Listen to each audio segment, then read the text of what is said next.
ദൈവത്തിന് സ്തോത്രം. വീണ്ടും വരുന്നവനായ യേശു ക്രിസ്തുവിൻ്റെ വചനവുമായി ദൈവജനത്തോടുകൂടെ ആയിരിക്കുവാൻ ഒരിക്കൽ കൂടെ കർത്താവ് തന്ന ആയുസ്സിനും ആരോഗ്യത്തിനുമായി ഞാൻ ദൈവത്തെ മുന്നമേ സ്തുതിക്കുന്നു, സ്തോത്രം ചെയ്യുന്നു. വലിയ കൃപയാണ്, വലിയ അനുഗ്രഹമാണ്. നമുക്കിതുവരെ ആയുസ് തന്ന ഒരു യേശു, നമുക്കിതുവരെ ആരോഗ്യത്തോടെ നിവർന്നു നിൽക്കുവാൻ, ഈ വചനം കേൾക്കുവാൻ നമ്മൾക്ക് കൃപ തന്ന ജീവനുള്ള യേശു ക്രിസ്തു. ആ യേശു ക്രിസ്തു തന്നെയാണ് നമ്മളോട് ഓരോരുത്തരോടും ഇന്ന് സംസാരിക്കേണ്ടത്.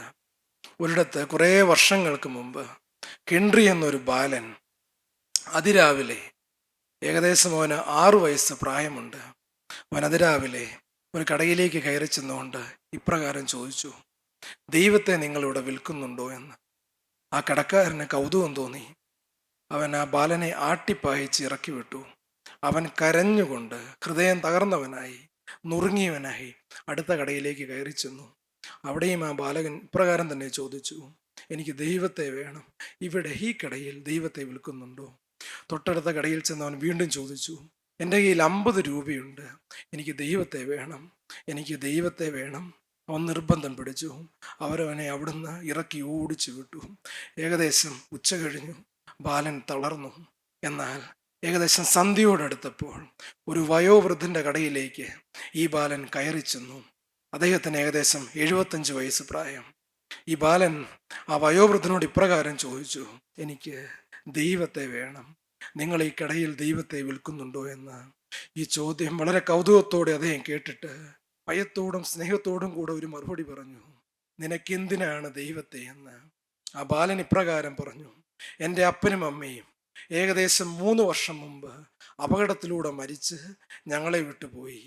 എന്നെ നോക്കുന്നത് ഞങ്ങളുടെ അങ്കിളാണ്. എന്നാൽ വലിയൊരു അപകടത്തെ തുടർന്ന് ഹോസ്പിറ്റലിൽ അങ്കിള് കിടക്കുന്നു. ആ ഡോക്ടർ പറഞ്ഞു, എൻ്റെ അപ്പൻ ഇതുവരെ മിണ്ടിയിട്ടില്ല, സംസാരിച്ചിട്ടില്ല, യാതൊരു ചലനവുമില്ല, ഇനി ദൈവത്തിന് മാത്രമേ ഇതിനൊരു പരിഹാരം സാധിക്കുകയുള്ളൂ എന്ന്. ആ ബാലൻ ചിന്തിച്ചത് വില കൊടുത്ത് വാങ്ങുവാൻ സാധിക്കുന്ന എന്തോ ഒരു അത്ഭുതമാണ് ദൈവം എന്നാണ്. കയ്യിലുള്ള 50 രൂപയുമായി അവൻ ഇറങ്ങിയതാണ്. എന്നാൽ ഈ വയോവൃദ്ധൻ്റെ ഉള്ളിൽ സ്നേഹം കൊണ്ട് അവനങ്ങ് നിറഞ്ഞു. ഇപ്രകാരം പറഞ്ഞു, നിന്റെ കയ്യിലുള്ളതെങ്ങ് തരാൻ പറഞ്ഞു. 50 രൂപ മേടിച്ചിട്ട് ഇപ്രകാരം മറുപടി പറഞ്ഞു, ഈ 50 രൂപയ്ക്ക് ദൈവത്തെ നിനക്ക് ഞാൻ തന്നു വിടുകയാണ്. കയ്യിലുള്ള ഒരു ചെറിയ വേദപുസ്തകം എടുത്ത് ആ പിഞ്ചു ബാലൻ്റെ കൊടുത്തിട്ട് പറഞ്ഞു, ഇതിൽ മുഴുവൻ ദൈവമാണ്, നീ തിരികെ പൊക്കോളുക, നിന്റെ അപ്പന് സൗഖ്യം ലഭിച്ചുകൊള്ളുമെന്ന് പറഞ്ഞു. വലിയ സന്തോഷത്തോടുകൂടെ അതുമാത്രം പറഞ്ഞ് ഇത്രമാത്രം നടന്ന് അലഞ്ഞ ആ ബാലൻ ചിമ്മി ഓടി ആ ഹോസ്പിറ്റലിലേക്ക് ചെന്നു. അവൻ ഓടുന്നതിൻ്റെ ഇടയിൽ ഇപ്രകാരം ഉയർത്തി പറഞ്ഞുകൊണ്ടേയിരുന്നു, എനിക്ക് ദൈവത്തെ കിട്ടി, എൻ്റെ അങ്കിളിന് സുഖം ലഭിച്ചു എന്ന്, ഞാൻ ദൈവത്തെ കണ്ടെത്തിയെന്ന്. അവൻ ആ ബൈബിളുമായി ചെന്നു. അന്ന് ആ ഡോക്ടറോട് സംസാരിച്ചു. എന്നാൽ പിറ്റേ ദിവസം വലിയൊരു മെഡിക്കൽ ടീം ആ ഹോസ്പിറ്റലിലേക്ക് വന്നു. ആ പ്രിയപ്പെട്ട അവൻ്റെ അങ്കിളിൻ്റെ ചികിത്സകളെല്ലാം അവർ ഏറ്റെടുത്തു. കുറച്ച് ദിവസങ്ങൾ ശേഷം ആ മനുഷ്യൻ ഭേദപ്പെട്ടതിന് ശേഷം വലിയൊരു ഹോസ്പിറ്റൽ ബില്ല് അറിയാതെ ആ ഹോസ്പിറ്റൽ അധികൃതർ ഇദ്ദേഹത്തിൻ്റെ കയ്യിൽ കൊടുത്തു. അദ്ദേഹം സ്തബ്ധനായി പോയി. എന്നാൽ അല്പസമയത്തിന് ശേഷം അവർ വീണ്ടും പറഞ്ഞു, ഈ ഹോസ്പിറ്റൽ ബില്ലെല്ലാം അടച്ചു തീർന്നതാണ്. ഈ ബാലനോട് ചോദിച്ചു, 6 വയസ്സ് മാത്രമുള്ള തൻ്റെ ഈ പൊന്നോമന കുഞ്ഞിനോട് ചോദിച്ചു, ഇതെങ്ങനെ സാധിച്ചു എന്നവൻ പറഞ്ഞു, ഞാനൊരു ദിവസം രാവിലെ ഈ ദൈവത്തെ മേടിക്കുവാൻ തെരുവിലേക്ക് ഇറങ്ങി. അനേകരുടെ അടുത്ത് എന്ന് ഞാൻ ചോദിച്ചു, ഈ ദൈവത്തെ എനിക്ക് തരാമോ എന്ന്. അനേകർ എന്നെ ആട്ടിപ്പായച്ചു വിട്ടു. എന്നാൽ വയോവൃദ്ധനായ ഒരു കടക്കാരൻ്റെ അടുത്ത് ഞാൻ ചെന്നു.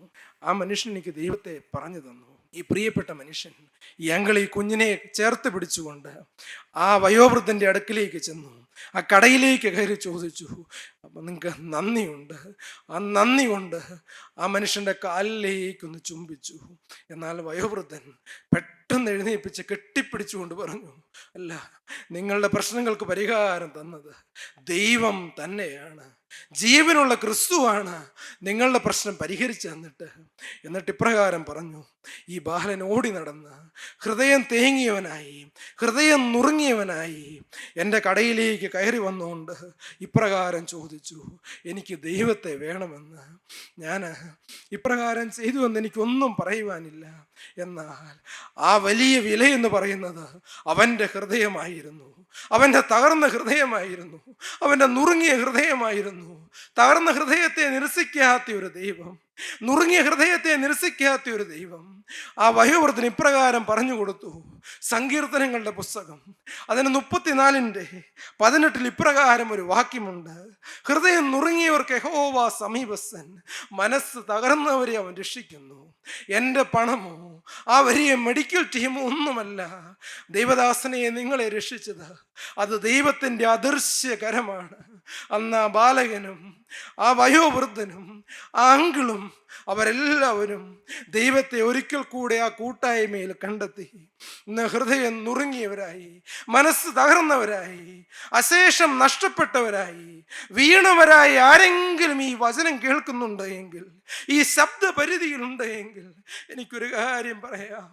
നിങ്ങളെ തേടി വന്ന ഒരു നാഥനുണ്ട്. നിങ്ങളുടെ ഭവനത്തിലേക്ക് ഇപ്പോൾ വരുന്ന ഒരു യേശുണ്ട്. യേശു ക്രിസ്തു നിങ്ങളുടെ അടുക്കലേക്ക് വരികയാണ്. അന്ന് ആ പിഞ്ചു ബാലന്റെ ആ ശിശുഹൃദയം കണ്ട ഒരു യേശു അന്ന് ഈ 21-ാം നൂറ്റാണ്ടിൽ നമ്മളുടെ ഓരോരുത്തരുടെയും ഹൃദയത്തിലേക്ക് വരികയാണ്. നമ്മളുടെ ഓരോരുത്തരുടെയും രോഗക്കിടക്കയിലേക്ക് വരികയാണ്. നമ്മളുടെ പ്രയാസമുള്ള ഭാഗത്തേക്ക് വരികയാണ്. ഒന്നെന്നെ നോക്കാമോ എന്നാണ് പറയുന്നത്. ആ ഹൃദയം മുഴുവനായി ഒന്ന് തരാമോ എന്നാണ് പറയുന്നത്. അതേപോലെ തന്നെ ഉൽപ്പത്തിയുടെ പുസ്തകങ്ങളിൽ അവിടെ ഒരു വയോവൃദ്ധനായ മനുഷ്യൻ നിൽപ്പുണ്ട്. അദ്ദേഹത്തിൻ്റെ പേര് വിശ്വാസികളുടെ പിതാവെന്നാണ്. ഏകദേശം 125 വയസ്സ് കടന്നിരുന്നു. അന്ന് വിഗ്രഹങ്ങളെ ഉണ്ടാക്കുന്നവരുടെ ഇടയിൽ നിന്ന് സർവശക്തനായ ദൈവം വിളിച്ചിറക്കിക്കൊണ്ടുവന്ന ഒരു പ്രതാപിയായ മനുഷ്യനാണ്. അന്ന് വിളിച്ചുകൊണ്ട് വന്നപ്പോൾ പലതും ദൈവം കൊടുത്തു. ആ വൃദ്ധന് ഭാര്യയായ ഒരുവളുണ്ട്. അവളുടെ പേര് സാറായി എന്നാണ്. ഇപ്പോൾ 100 വയസ്സ് കഴിഞ്ഞിട്ടുണ്ടാകാം. എന്നാൽ ഉൽപ്പത്തി പുസ്തകം അതിൻ്റെ 22:2 നാം ഇപ്രകാരം വായിക്കുന്നുണ്ട്. അബ്രഹാമിനോട് ദൈവം ചോദിക്കുന്നുണ്ട്, മകനെ, നീ സ്നേഹിക്കുന്ന നിന്റെ ഏകജാതനായ ഇസഹാക്കിനെ തന്നെ നീ ചേർത്ത് പിടിച്ചുകൊണ്ട് മോറിയ എന്ന ദേശത്തേക്ക് പോകണം. അവിടെ ഞാൻ പറയുന്ന സ്ഥലത്ത് നീ അവനെ ഹോമയാഗം കഴിക്കണമെന്ന് അബ്രഹാമിൻ്റെ ഹൃദയത്തിലൂടെ എന്തെല്ലാം ചിന്തകൾ പോയിട്ടുണ്ടാകാം. എനിക്ക് ഈ വാർദ്ധക്യത്തിൽ ലഭിച്ച ഏക മകൻ, ഞാൻ സ്നേഹിക്കുന്ന എൻ്റെ ആദ്യജാതൻ എന്നല്ല, ഏകജാതൻ എന്നാണ് ഈ ബൈബിളിലും പറയുന്നത്. ഏക മകൻ, ഏകജാതൻ, ഇസഹാക്കിനെ ബലിയർപ്പിക്കണമെന്ന് അബ്രഹാമിനൊന്ന് കരഞ്ഞു ചോദിക്കാമായിരുന്നു. എന്നോട് ഈ ചതി ചെയ്യണമായിരുന്നു. ഇതെന്നോട് എന്തുകൊണ്ട് ചോദിച്ചു? എൻ്റെ പ്രിയപ്പെട്ട സാറ ഇപ്പോൾ 100 വയസ്സ് കഴിഞ്ഞവൾ, അവളുടെ ഒന്ന് മുഖമെങ്കിലും എൻ്റെ ദൈവമേ ഒന്ന് നോക്കാമായിരുന്നില്ലേ? അബ്രഹാം ഒന്നും ചോദിക്കുന്നില്ല. എന്നാൽ അബ്രഹാമിൻ്റെ ഹൃദയത്തിലേക്കൊന്ന് നോക്കിയാൽ അത് കനീഭവിച്ചു പോയിട്ടുണ്ട്. എൻ്റെ മകനെ ഇനി കാണുവാൻ 3 ദിവസം, മോറിയ ദേശത്തേക്ക് 3 ദിവസത്തെ വഴിയാത്ര. ഈ 3 ദിവസങ്ങൾക്ക് ശേഷം തൻ്റെ ഏകജാതനായ മകൻ നഷ്ടപ്പെട്ടവനായി ഞാൻ ആ മോറിയ മലയിൽ നിന്നിറങ്ങി എൻ്റെ ദേശത്തേക്ക് വരുമ്പോൾ ഈ ചാർച്ചക്കാർ എൻ്റെ നേരെ നോക്കി ചോദിക്കും, നീ എന്തിനാണ് അബ്രഹാമേ ഈ ദൈവത്തെ വിശ്വസിച്ചിറങ്ങി പുറപ്പെട്ടത്? തൻ്റെ പ്രിയതമ തൻ്റെ 100 വർഷങ്ങൾക്ക് ശേഷം ആ ലഭിച്ച മകനുമായി നിൽക്കേണ്ട ആ പ്രിയതമ ചോദിക്കും, എൻ്റെ 25 വയസ്സ് കഴിഞ്ഞ ഈ മകനെ നഷ്ടപ്പെടുത്തി വന്ന ഈ ദൈവം ആരാണെന്ന് ചോദിക്കും. ചാർച്ചക്കാരും ചോദിക്കും, നിന്റെ ഈ ദൈവം എവിടെയെന്ന്. ഇതേ അനുഭവത്തിലിരിക്കുന്ന ആരെങ്കിലും ഉണ്ടെങ്കിൽ, മക്കൾ നഷ്ടപ്പെട്ടവർ, വേദന തിന്നുന്നവർ, കടബാധ്യത കൂടി മുടിഞ്ഞു പോയവർ, ഇനി ഒരു രക്ഷയുണ്ടോ? ഇനി ഒരു ദൈവമുണ്ടോ? എൻ്റെ ദുഃഖം കാണുന്ന ഒരു യേശു ജീവിക്കുന്നുണ്ടോ എന്ന് ചോദിച്ചാൽ വെച്ചാൽ അബ്രഹാം പിതാവിനെ നോക്കുവാൻ പരിശുദ്ധാത്മാവ് നമ്മെ ഓരോരുത്തരെയും നിർബന്ധിക്കുകയാണ്. ആ രാത്രിയിൽ തന്നെ അബ്രഹാം ഒന്ന് നിരൂപിച്ചു.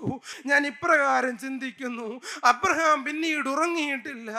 അതിരാവിലെ തന്നെ അബ്രഹാം 2 ബാല്യക്കാരെ വിളിച്ചു. ഇത് സാറായുമായി ചർച്ച ചെയ്തിട്ടില്ല, തൻ്റെ ബാല്യക്കാരുമായി മിണ്ടിയിട്ടില്ല. ഈ സങ്കടം ആരോട് തുറന്നു പറയുവാനാണ്? തനിക്ക് നഷ്ടപ്പെട്ടു പോകുന്ന ഈ മകന്റെ സങ്കടം ആരോട് പറയുവാനാണ്? എന്നാൽ വിലപിച്ച് നിൽക്കുവാൻ അബ്രഹാം തയ്യാറല്ല. വാഗ്ദത്തത്തിൽ വിശ്വസ്തനായ ദൈവം, എൻ്റെ ഊരിൽ നിന്ന് എന്നെ വിളിച്ചിറക്കിയ ദൈവം, എൻ്റെ പ്രയാസങ്ങളിൽ നിന്ന് എന്നെ വിളിച്ചു കൊണ്ടുവന്ന ദൈവം, വിശ്വസ്തനായ ദൈവം തൻ്റെ ഏകജാതനായ മകനെ ഇവിടെ ഉപേക്ഷിക്കുവാൻ പറഞ്ഞാൽ അബ്രഹാം തയ്യാറാണ്. എന്നാൽ ഒന്ന് ചിന്തിച്ചേ, ഞാൻ എൻ്റെ മകളെ കാണുന്നതിന് മുമ്പ്, ഞാൻ എൻ്റെ ഭാര്യയെ കാണുന്നതിന് മുമ്പ്, എന്നെ എൻ്റെ അപ്പനും അമ്മയും സ്നേഹിക്കുന്നതിന് മുമ്പ്, എൻ്റെ അമ്മയുടെ ഗർഭപാത്രത്തിൽ ഞാൻ ഉരുവായി തീരുന്നതിന് മുമ്പ് എന്നെ കണ്ട ഒരു ദൈവമുണ്ട്. ഞാൻ അശുദ്ധി ചെയ്ത് നടന്നപ്പോഴും, ഞാൻ അഹങ്കാരത്തിൽ നടന്നപ്പോഴും, അബ്രഹാം ചിന്തിക്കുമ്പോൾ ഞാൻ വിഗ്രഹങ്ങളെ ഉണ്ടാക്കി നടന്നപ്പോഴും എന്നെ സ്നേഹിച്ച ഒരു ദൈവമുണ്ട്.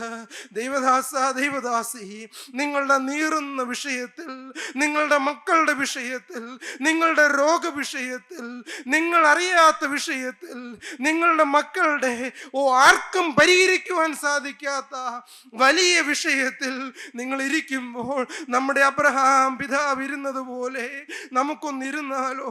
എന്താണ് അത്ഭുതങ്ങൾ കാണുവാനുള്ള ഒരിരിപ്പ്. എന്നാൽ പിറ്റേ ദിവസം അതികാലത്തെ തന്നെ ഈ അബ്രഹാം എഴുന്നേൽക്കുകയാണ്. കഴുതയ്ക്ക് കോപ്പിട്ട് ബാല്യക്കാരെയും വിളിച്ച് സ്വന്തമായി വിറക് കീറി ആ വലിയ വിറക് കൂട്ടവുമായി അബ്രഹാം പുറപ്പെട്ടു. സാറയോട് ഒരു വാക്ക് പറഞ്ഞു, ഞാൻ ആരാധന കഴിക്കുവാൻ പോകുന്നു എന്ന്. എന്നാൽ സാറയുടെ മുഖത്തേക്ക് നോക്കിയപ്പോൾ അബ്രഹാമിൻ്റെ ഉള്ളിൽ ഒരു വലിയ സങ്കടമുണ്ട്. അബ്രഹാമിൻ്റെ മുഖത്ത് ഒരു ഭീതിയുണ്ട്. എന്നാൽ അബ്രഹാം നോക്കിയിട്ട് പറഞ്ഞു, ഞാനും മകനും തിരികെ വരുമെന്ന് ഞാൻ ഭാവനയിൽ സങ്കല്പിച്ച് പറയുകയാണ്. ഈ ദൈവം എങ്ങനെ കരുതുമെന്നറിയാതെ അബ്രഹാം പറഞ്ഞു, ഞങ്ങൾ തിരിച്ചു വരുമെന്ന്. എന്നാൽ അബ്രഹാം മുന്നോട്ട് നടന്നു. അബ്രഹാം മുന്നോട്ട് നടന്നപ്പോൾ ഉൽപ്പത്തി പുസ്തകം അതിൻ്റെ 22:8 വരുമ്പോൾ, അന്ന് അവർ 3 ദിവസങ്ങൾ നടന്ന് ചെന്നപ്പോൾ തൻ്റെ ആ ദേശം കണ്ടു. തൻ്റെ മകനെ ബലിയർപ്പിക്കേണ്ട ദേശം ദൈവം അബ്രഹാമിന് കാണിച്ചു കൊടുത്തു. ബാല്യക്കാരെ അവിടെ നിർത്തി, കഴുതയെ അവിടെ നിർത്തി, തനിക്ക് ഈ ലോകത്തിൽ സമ്പാദിച്ചതെല്ലാം ആ ദേശത്ത്, അവിടെ മോറിയ ദേശത്ത് മലയുടെ ചുവട്ടിൽ നിർത്തിയിട്ട് താനും മകനും മാത്രമായി ആ തീയും ബലിയർപ്പിക്കുവാനുള്ള കത്തിയും വിറക് ചുമട് മകന്റെ ദേഹത്തും വെച്ചു കൊടുത്തിട്ട് രണ്ടുപേരും വേച്ച് ആ മലയുടെ മുകളിലേക്ക് കയറുകയാണ്. അബ്രഹാമിന്റെ ഹൃദയവേദന അത് വലിയൊരു വേദനയാണ്. എന്നാൽ നടന്നു തുടങ്ങിയപ്പോൾ മകൻ ഒരു കാര്യം ചോദിച്ചു. അതാണ് ഉൽപ്പത്തി പുസ്തകം 22:8. അപ്പാ, നമ്മുടെ കയ്യിൽ തീയുണ്ട്, വിറകുണ്ട്, എന്നാൽ ഹോമയാഗത്തിനുള്ള ആട്ടിൻകുട്ടി എവിടെയെന്ന്, നമ്മളുടെ പ്രശ്നങ്ങൾക്കുള്ള പരിഹാരം എവിടെയെന്ന് ഞാൻ ഈ വിറക് ചുമക്കുന്നുണ്ട്. അപ്പൻ്റെ കയ്യിൽ തീയും കത്തിയുമുണ്ട്, എന്നാൽ മകൻ ഒരു സംശയം, ആട്ടിൻകുട്ടി എവിടെയെന്ന്. നിങ്ങളുടെ ജീവിതത്തിലേക്ക് നോക്കിക്കേ.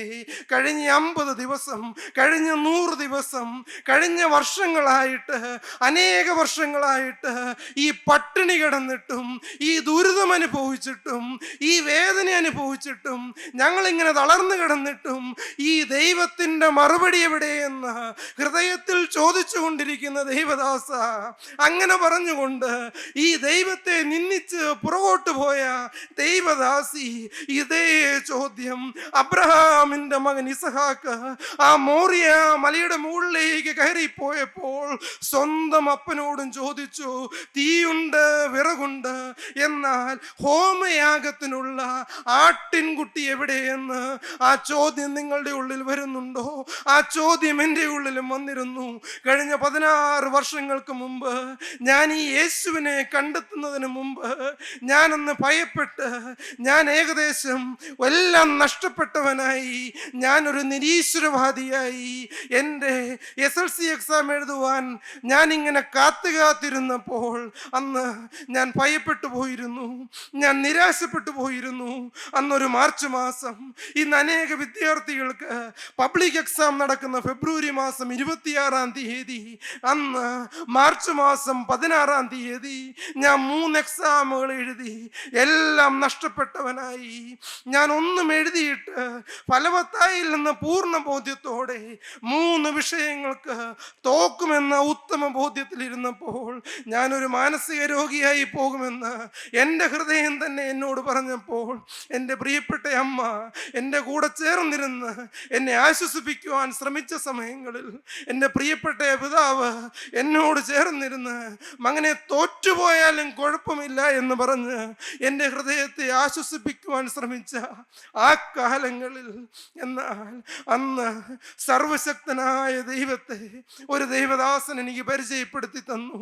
എന്നോടൊരു കാര്യം പറഞ്ഞു, ജീവിതത്തിലെ പാപത്തെ ഉപേക്ഷിച്ച് ഇപ്പോൾ ജീവിതം സമർപ്പിക്കാമെങ്കിൽ, യേശുക്രിസ്തുവിന്റെ രക്തത്തിൽ ആശ്രയിക്കാമെങ്കിൽ, യേശുക്രിസ്തു നിന്റെ പാപത്തിന് വേണ്ടി മരിച്ചു എന്ന് വിശ്വസിക്കാമെങ്കിൽ നിന്റെ ഭയം മാറുമെന്ന് എന്നോട് പറഞ്ഞപ്പോൾ ഞാനതങ്ങ് വിശ്വസിച്ചു. ഞാൻ വിശ്വസിക്കുവാൻ കാരണമുണ്ട്. എനിക്ക് ഒരേ ഒരു ദിവസം മാത്രമേ ഉള്ളൂ. എനിക്ക് എക്സാം വലിയൊരു ഭയപ്പെടുത്തുന്ന വിഷയമാണ്. അതിലുപരിയായിട്ട് എൻ്റെ വലിയ വിഷയം, എൻ്റെ മാനസിക നില, എന്നെ ഭയപ്പെടുത്തുന്ന ചില ശക്തികൾ. ഞാനൊന്ന് തകർന്നവനായി ഞാൻ എൻ്റെ യേശുവിന് ജീവിതം സമർപ്പിച്ചു. ഞാനന്ന് ഈ കറുത്ത പുസ്തകം എൻ്റെ ജീവിതത്തിൽ ആദ്യമായി എൻ്റെ ആവശ്യത്തിൽ ഞാൻ എൻ്റെ യേശുവിനോട് എൻ്റെ നുറുകിയ ഹൃദയത്തോടെ പറഞ്ഞു. പിറ്റേ ദിവസം ഒരു ഹിന്ദി എക്സാമാണ്. ഞാൻ കാര്യമായി ഒന്നും പഠിച്ചിട്ടില്ല. എന്നാൽ ഞാൻ എക്സാം ഹാളിലേക്ക് കയറിയപ്പോൾ മുതൽ എൻ്റെ കരം പിടിച്ച ഒരു നസായനായ യേശു ജീവിക്കുന്നുണ്ട്. ആ യേശുവാണ് നമ്മളുടെ ഇടയിലേക്ക് വന്നിട്ടുള്ളത്. എന്നാൽ എനിക്കൊരു കാര്യം അറിയാം, അന്ന് എൻ്റെ ഹൃദയത്തിലേക്ക് വന്ന യേശു, ഞാൻ എൻ്റെ പാപത്തെ ഉപേക്ഷിച്ചപ്പോൾ, ഞാൻ ജീവിതം ക്രിസ്തുവിന് സമർപ്പിച്ചപ്പോൾ, എൻ്റെ ജീവിതത്തിൽ അത്ഭുതാവഹമായ ജയം തന്ന് അന്ന് എക്സാമുകളെല്ലാം എഴുതി കഴിഞ്ഞപ്പോൾ ഉന്നതമായ വിജയം എനിക്ക് തന്ന യേശു ക്രിസ്തു ഇന്ന് പലരുടെയും അടുത്തേക്ക് വരുന്നുണ്ട്. ദൈവദാസ, ദൈവദാസി, ഓ കുഞ്ഞേ, നീ ഭയപ്പെട്ടിരിക്കുകയാണോ? എന്നാൽ ആ ഇസഹാക്ക് ചോദിച്ച ചോദ്യം നിന്റെ ഉള്ളിലുമുണ്ടോ? ആ ദൈവം എവിടെയെന്ന്, ആ ആട്ടുംകൊറ്റൻ എവിടെയെന്ന് ആ ചോദ്യം ചോദിക്കുന്നവർക്ക് യെശയ്യാ പ്രവാചകന്റെ പുസ്തകം 59:1 രക്ഷിപ്പാൻ കഴിയാതെ വണ്ണം യഹോവയുടെ കൈ കുറുകിയിട്ടില്ല, കേൾപ്പാൻ കഴിയാതെ വണ്ണം അവൻ്റെ ചെവി മന്ദമായിട്ടില്ല. നിങ്ങളുടെ അകൃത്യങ്ങൾ അത്രേ നിങ്ങളെയും നിങ്ങളുടെ ദൈവത്തെയും തമ്മിൽ ഭിന്നിപ്പിച്ചിരിക്കുന്നത്. നിങ്ങളുടെ പാപങ്ങൾ അത്രേ അവൻ കേൾക്കാതെ വണ്ണം അവൻ്റെ മുഖത്തെ നിങ്ങൾക്ക് മറയ്ക്കുമാറാക്കിയത്. ഓ ദൈവദാസ, ദൈവദാസി, നമ്മളുടെ പ്രശ്നങ്ങൾക്ക് മറുപടി ഉണ്ടെന്നാണ് പറയുന്നത്. നമ്മളുടെ ദുഃഖ വിഷയങ്ങൾക്ക് മറുപടി ഉണ്ടെന്നാണ് പറയുന്നത്. ഒരേ ഒരു കാര്യം എന്താണ്? നമുക്കൊരേ ഒരു കാര്യം മാത്രം, നമ്മളുടെ ദുർനടപ്പ്, നമ്മുടെ വിഗ്രഹാരാധന, നമ്മളുടെ അശുദ്ധി, നമ്മളുടെ അത്യാഗ്രഹം, നമ്മളുടെ അന്യജഡമോഹം, നമ്മളുടെ വാവിഷ്ഠാനം, നമ്മളുടെ അഹങ്കാരം, നമ്മളുടെ മദ്യപാനം, ഇത് മാത്രമാണ് നമ്മളെ ദൈവത്തിങ്കിൽ നിന്ന് അകറ്റിയിട്ടുള്ളത്. ഒരേ ഒരു ചോദ്യം മാത്രം, നമുക്കിതിൽ നിന്ന് ഒന്നും മാറുവാൻ മനസ്സുണ്ടോ എന്ന് ആ ഹൃദയത്തിൽ ഒരു തീരുമാനത്തിന് നാം തയ്യാറാണോ എന്നാണ് ആ ചോദ്യകർത്താവ് നമ്മളോട് ചോദിക്കുന്നത്. നമ്മളെ അകറ്റിയിരിക്കുന്ന ഒരേ ഒരു വിഷയം, സർവശക്തനായ ദൈവത്തെങ്കിൽ നിന്ന്, ജീവനുള്ള ക്രിസ്തുവിൽ നിന്ന് നമ്മളെ അകറ്റിയിരിക്കുന്ന ഒരേ ഒരു വിഷയം നമ്മളുടെ പാപം മാത്രം. എന്നാൽ പാപപരിഹാരത്തിന് വേണ്ടി ഒരു യേശുവിടെ വന്നിട്ടുണ്ട്. അപ്പോൾ അബ്രഹാം പിതാവിന്റെ മറുപടി വരുന്നുണ്ട്, മകനെ നീ ഭയപ്പെടേണ്ട, ദൈവം തനിക്ക് ഹോമയാഗത്തിന് ഒരാട്ടിൻകുട്ടിയെ നോക്കിക്കൊള്ളുമെന്ന്, ദൈവം കരുതിക്കൊള്ളുമെന്ന് ഇപ്പോൾ തീരുമാനമെടുക്കുന്നവരുടെ ഹൃദയത്തിലും മറുപടി വരുന്നുണ്ട്. ദൈവദാസ, നിങ്ങളുടെ രോഗത്തിനുള്ള പരിഹാരം എവിടെയെന്നുള്ളൊരു ചോദ്യമുണ്ടല്ലോ, നിങ്ങളുടെ കടത്തിന്റെ മേലുള്ള പരിഹാരം എവിടെയെന്നുള്ള ചോദ്യമുണ്ടല്ലോ, നിങ്ങളെ ഭയപ്പെടുത്തുന്ന ചില ടെൻഷനുകൾക്കുള്ള പരിഹാരം എവിടെയെന്നുള്ളൊരു ചോദ്യമുണ്ടല്ലോ, നിങ്ങളുടെ ചില കുടുംബ പ്രശ്നങ്ങളിൽ പരിഹാരം എവിടെയെന്നുള്ളൊരു ചോദ്യമുണ്ടല്ലോ, അല്ല ഹൃദയത്തിലേക്ക് പാളി വരുന്ന ചില അശുദ്ധ ചിന്തകളുടെ മേലുള്ള പരിഹാരം എവിടെയെന്നുള്ളൊരു ചോദ്യമുണ്ടല്ലോ. ഇത് മാത്രമല്ല എൻ്റെ യേശുവേ, വർഷങ്ങളായി കൂട്ടായ്മ കൂടി നടന്നു, എന്നാൽ എനിക്കൊരു ശുദ്ധീകരണം കിട്ടുന്നില്ലല്ലോ എന്നുള്ള ഒരു ചോദ്യമുണ്ടല്ലോ. എന്നാൽ നിങ്ങളുടെ ആ എവിടെ എന്നുള്ള ഒരു ചോദ്യത്തിന് മറുപടി അബ്രഹാം പിതാവിന്റെ പക്കലുണ്ട്. അത് മറുപടിയായി ജീവനുള്ള ക്രിസ്തുവിന്റെ പക്കലുണ്ട്. മറുപടി ഒന്ന് മാത്രമേ ഉള്ളൂ, ദൈവം നോക്കിക്കൊള്ളും, എൻ്റെ യേശു കരുതിക്കൊള്ളുമെന്ന്. എന്നാൽ അവിടെ ചെന്നപ്പോൾ അബ്രഹാം പരതി നടന്ന് അവിടെ സ്ഥലം കണ്ടെത്തി മകനെ ചേർത്ത് പിടിച്ചുകൊണ്ട് അവർ ഒരുമിച്ച് ആ മല ചവിട്ടി ആ ദേശത്തേക്ക് ചെന്ന് അവിടെ വിറകുകളെല്ലാം തപ്പിപ്പെറുക്കി വയ്ക്കുകയാണ്. വലിയ വലിയ ഉരുളൻകല്ലുകൾ ആ കൂട്ടി അവൻ ഹോമപീഠം ഉണ്ടാക്കുമ്പോൾ, ബലിപീഠം പണിയുമ്പോൾ അബ്രഹാമിന്റെ ഹൃദയത്തിലൂടെ ഒരു ചിന്തയുണ്ട്, എത്തി നോക്കുന്നുണ്ട് എവിടെയെങ്കിലും ഒരാട്ടുകൊറ്റൻ കിടപ്പുണ്ടോ എന്ന്. ഇസഹാക്കിന്റെ ഹൃദയത്തിലും ചില ചോദ്യങ്ങൾ വരുന്നുണ്ട്. ഇസഹാക്ക് എത്തി നോക്കുന്നുണ്ട് എവിടെയാണ് ആ ആട്ടുകൊറ്റനെന്ന്. എന്നാൽ അവിടെ ഒന്നും മറുപടി വരുന്നില്ല.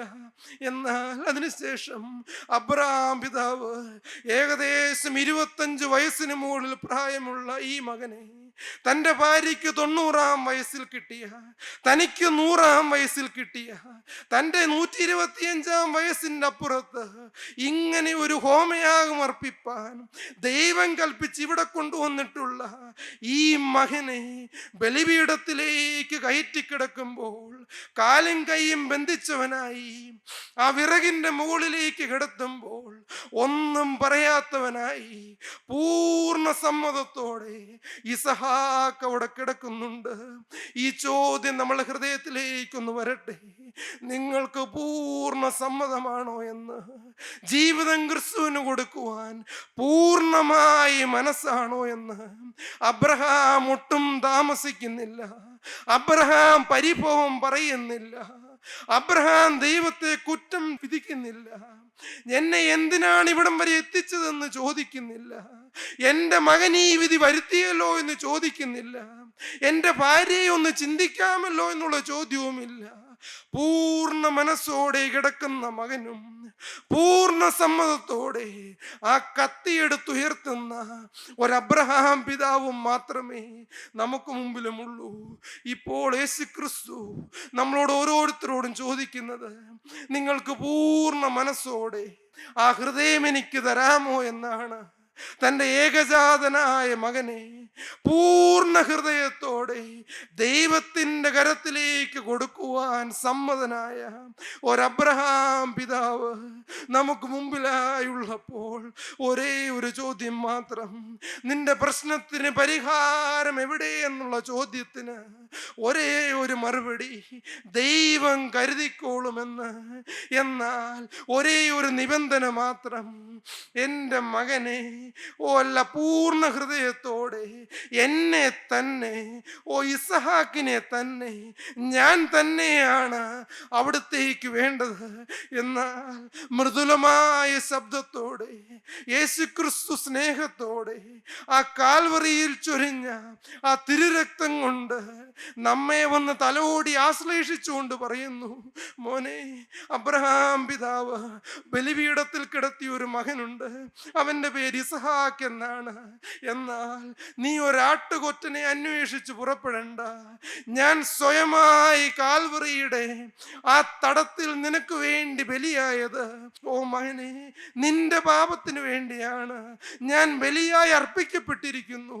ഒരേ ഒരു കാര്യം മാത്രം പൂർണ്ണമായി ഒന്ന് വിശ്വസിച്ച്, ഞാനൊരു പാപിയാണെന്ന്, ഞാനൊരു അശുദ്ധനാണെന്ന്, ഞാനൊരു നികൃഷ്ടനാണെന്ന്, ഞാൻ പല പരിഭവങ്ങളും പറഞ്ഞ് നടന്നവനാണെന്ന്, ഞാൻ അന്യജട മോഹത്തിൽ നടന്നവനാണെന്ന്, ഞാൻ വീണ്ടും പോയി മദ്യപിച്ചവനാണെന്ന്, ഞാൻ യേശുവിൽ വിശ്വാസമില്ലാത്തവനാണെന്ന് നിങ്ങൾക്ക് പൂർണ്ണമായി വിശ്വസിക്കാമെങ്കിൽ, അബ്രഹാം ഉയർത്തിയപ്പോൾ പൂർണ്ണമായി വിശ്വസിച്ച് ആ കത്തിയെടുത്തുയർത്തിയപ്പോൾ മൃദുലമായ ഒരു വിളി വരുന്നുണ്ട്. അബ്രഹാമേ, അബ്രഹാമേ എന്ന വിളി, ബാലന്റെ മേൽ കൈവയ്ക്കരുത് എന്ന വിളി, അവനോടൊന്നും ചെയ്യരുത് എന്നുള്ള വിളി, അത് നിങ്ങളുടെ ഹൃദയത്തിൽ മുഴങ്ങുന്നുണ്ടോ? ആ ശബ്ദം മുഴങ്ങുന്നുണ്ട് എങ്കിൽ അന്ന് മോശേ, മോശേ എന്ന് വിളിച്ച വിളി, അന്ന് യാക്കോബേ, യാക്കോബേ എന്ന് വിളിച്ച വിളി, ശൗലേ, ശൗലേ എന്ന് വിളിച്ച വിളി, നീ എന്നെ ഉപദ്രവിക്കുന്നത് എന്താ എന്ന് ചോദിച്ച വിളി, അതേ വിളി നിങ്ങളുടെ ഹൃദയത്തിൽ പേര് ചൊല്ലി വിളിക്കുന്ന യേശുവിൻ്റെ മന്ദമായ സ്വരം, ആ സ്വരമാണ് എൻ്റെയും നിങ്ങളുടെയും ഹൃദയത്തിൽ മുഴങ്ങിക്കൊണ്ടിരിക്കുന്നത്. ഒരേ ഒരു തീരുമാനം മാത്രം, എന്നെ ഒന്ന് കഴുകണമേ, ഞാനൊരു പാപിയാണ് എന്ന് ഒരേ ഒരു സമ്മതം. ഞാൻ എൻ്റെ ജീവിതം ഇതുവരെ ജീവിച്ചത് ഞാൻ പാപിയായി തന്നെ എന്ന് ആ തീരുമാനം ഉള്ളിൽ വരുന്നുണ്ട് എങ്കിൽ കർത്താവ് അത്ഭുതം ചെയ്യുന്ന സമയമാണ്. ചില വീര്യപ്രവൃത്തികൾ ചെയ്യുന്ന സമയമാണ്. ചിലരുടെ പ്രശ്നങ്ങൾക്ക് പരിഹാരം തരുന്ന സമയമാണ്. ചിലരുടെ ദുഃഖ വിഷയങ്ങൾ മാറ്റുന്ന സമയമാണ്. ചിലരുടെ ഹൃദയത്തിൽ നിന്ന് ഭയത്തെ ഫൽസിച്ചകറ്റുന്ന സമയമാണ്. ചില രോഗക്കിടക്കയിലേക്ക് കടന്നു വരുന്ന സമയമാണ്. ആ യേശു വീണ്ടും നിർബന്ധിക്കുവാണ്. അബ്രഹാമേ, അബ്രഹാമേ എന്ന വിളി, മകനെ, മകനെ എന്ന വിളി, മനുഷ്യ നീ ഉപദ്രവിക്കുന്നത് എന്ത് ചോദിച്ചുകൊണ്ട് ശൗലേ, ശൗലേ എന്ന വിളി, ആ വിളി നിങ്ങൾക്ക് കേൾക്കാമെങ്കിൽ ഒരേ ഒരു മറുപടി, യെസ് ലോർഡ്, എൻ്റെ യേശുവേ, ഇനി ഞാൻ നിന്റെ അടിമ, ഞാൻ പൂർണ്ണമായി വിശ്വസിക്കുന്നു. അവൻ്റെ പുത്രനായ യേശുവിൻ്റെ രക്തം എൻ്റെ സകല പാപവും പോക്കി ശുദ്ധീകരിക്കുന്നു എന്ന്, ആ കാൽവറിയിൽ എനിക്ക് വേണ്ടിയാണ് മരിച്ചത് എന്ന് അത് വിശ്വസിക്കുന്നവരുടെ ഹൃദയത്തിലേക്ക് ക്രിസ്തുവിന്റെ സ്നേഹം ഒഴുകുന്ന സമയമാണ്. അവരുടെ പേര് ഓർമ്മയുടെ പുസ്തകത്തിൽ നിന്ന് കർത്താവ് വെട്ടിമാറ്റുന്ന സമയമാണ്. ചില പേരുകൾ ജീവപുസ്തകത്തിൽ എഴുതി ചേർക്കുന്ന സമയമാണ്. നമുക്ക് പ്രാർത്ഥിക്കാം. സ്വർഗം സന്തോഷിക്കട്ടെ, ആശ്വാസം പകരട്ടെ. എൻ്റെ യേശുവേ, വാഴ്ത്തപ്പെട്ട ഞങ്ങൾ സ്വർഗത്തിലെ അപ്പ, അവിടുന്ന് ഞങ്ങളെ പൂർണ്ണമായി സമർപ്പിക്കുന്നു. എൻ്റെ യേശുവേ, അവിടുന്ന് ഞങ്ങളോട് ഇത്രമാത്രം വാദിച്ചു കൊണ്ടിരുന്നതിനാൽ സ്തുതി. അപ്പാ, ഞങ്ങൾ സമ്മതിക്കുന്നു. എൻ്റെ സ്വർഗത്തിലെ അപ്പ, ഞങ്ങൾ പാപികളാണെന്ന് ഞങ്ങൾ പൂർണ്ണമായി സമ്മതിക്കുന്നു. എന്നാൽ ആ തിരുരക്തം ഞങ്ങളെ കഴുകിയെന്ന് ഞങ്ങൾ വിശ്വസിക്കുന്നു. ഞങ്ങളുടെ ചില നീറുന്ന വിഷയങ്ങൾക്ക് അവിടുന്ന് പരിഹാരം തന്നതിനാൽ സ്തുതി. അവിടുന്ന് ഞങ്ങളുടെ ചില രോഗക്കിടക്കയിൽ ഞങ്ങൾക്ക് ആശ്വാസം തന്നതിനാൽ സ്തുതി.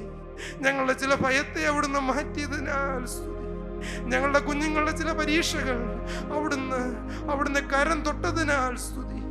യേശുവേ, അതിലെല്ലാം ഉപരിയപ്പ, ഞങ്ങൾക്ക് സാധിക്കാത്ത ചില പാപ വിഷയങ്ങളിലപ്പ അവിടുന്ന് ഞങ്ങൾക്ക് പരിഹാരം തന്നതിനാൽ സ്തുതി.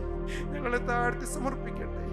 യേശുവേ, അവിടുന്ന് ഞങ്ങളെ പൂർണ്ണമായി അവിടുന്ന് യാഗമായി അർപ്പിക്കട്ടെ.